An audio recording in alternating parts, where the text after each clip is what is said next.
very, very unique piece of global transportation and design history.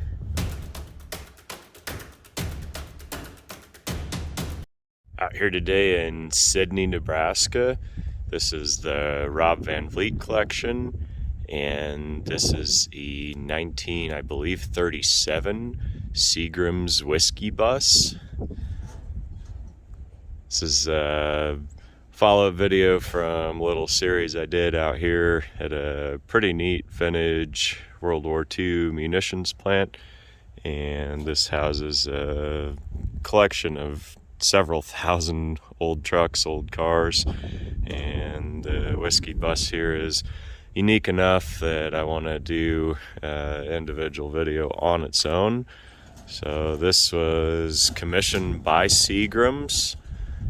You can see it's been painted over.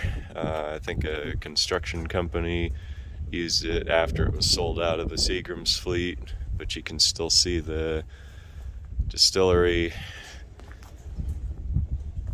there on the side. So this is actually Diamond T chassis. See, it's got the neat full wheel covers on there.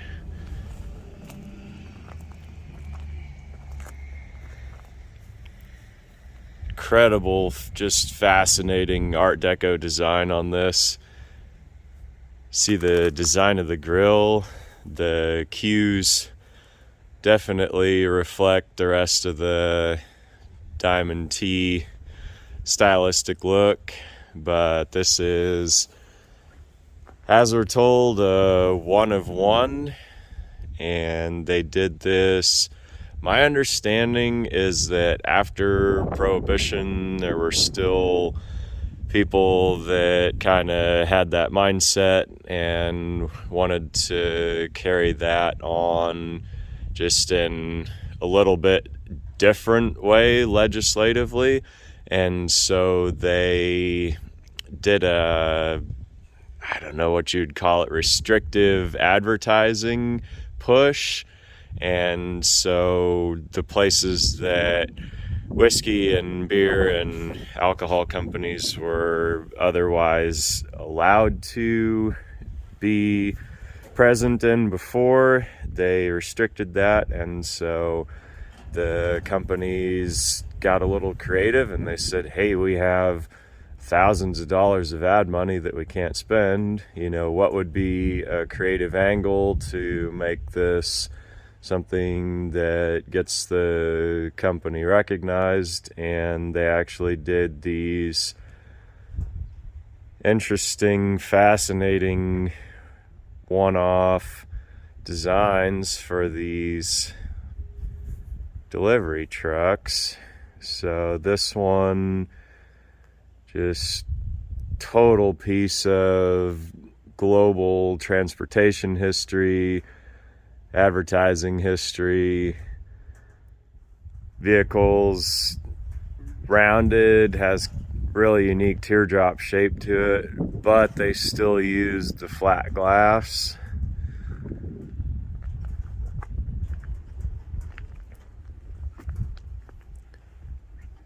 Let's take a little walk around to show the profile.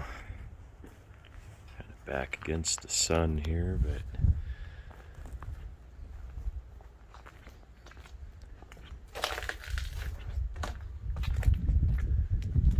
these doors on the back are actually aluminum. You can see this thing is just in pretty rough shape. Not only do you have your Canadian winters, kind of hard on it, this is actually a composite body. And so what that means is that inside is actually structural wood. So you can see the edges are folded over and they're actually nailed in. Composite bodies with structural wood, that's a carryover from the old buggy days. And those coach builders, and they built those bodies. It was a very labor-intensive process, and really, honestly, about the only advantage that it had was that the bodies were quieter. They would absorb the road shock, and they really did ride quiet, but that was kind of about where it ended. They weren't necessarily as durable. They weren't quick or easy to build by any means, but honestly, that's a little bit of the mystique and the aura and the cachet that this vehicle has. You know, like, it took a lot of dedicated hours by old world craftsmen that really no longer exist, except among the people in the restoration industry. And those people that still are around, it would definitely take someone of that caliber to bring a vehicle like this back. You know, it's not something that you build quick and flip. You know, it's a labor of love, something that you do for the passion. Somebody that's probably retired, you know, would take this thing on. Overall, just to see that it's even still existed. I mean, when its time was past, what real advantage would there be in keeping it around? You know, probably once the 50s rolled around, this was starting to show its age and show its wear, and time and progress had moved on, marched on, and something like this definitely for a time would have surely been considered an albatross and just left to rot.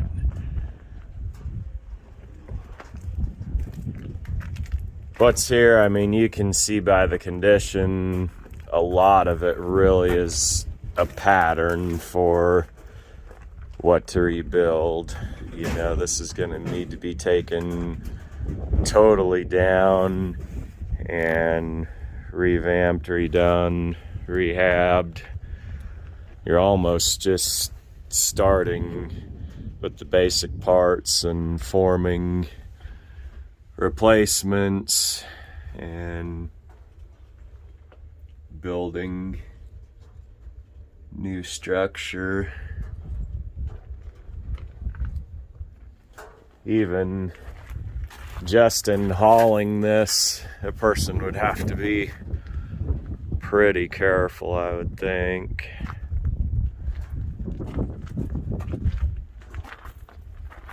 It's kind of neat. There's a oil cap and then the coolant cap up on top.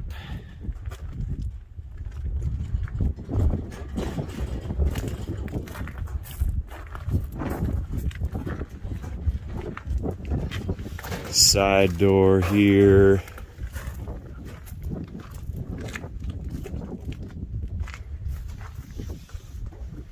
Just imagine being the workman, the delivery guy that had this truck. Surely they had to know the significance and the uniqueness of what it was.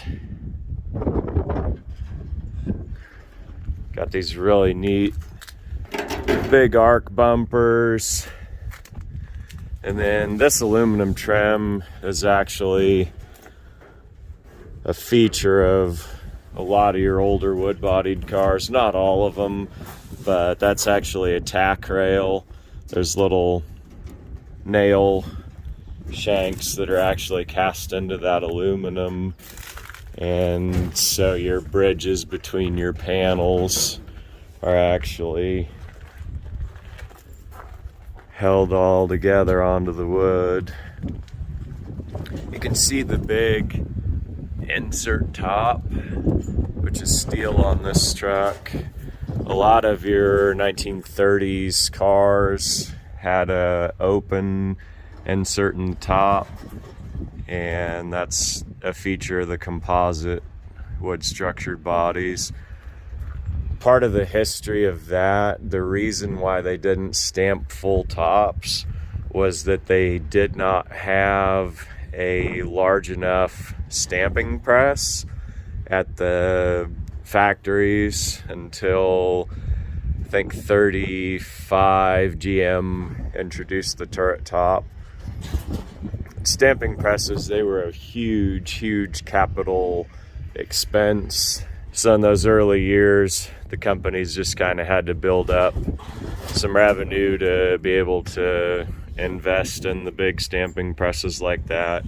And so if you look around this vehicle, like the way that it's broken into certain panels, there's none that's much past about 6-7 feet long, and that's just a limitation of the factories and the presses and what they had available at the time.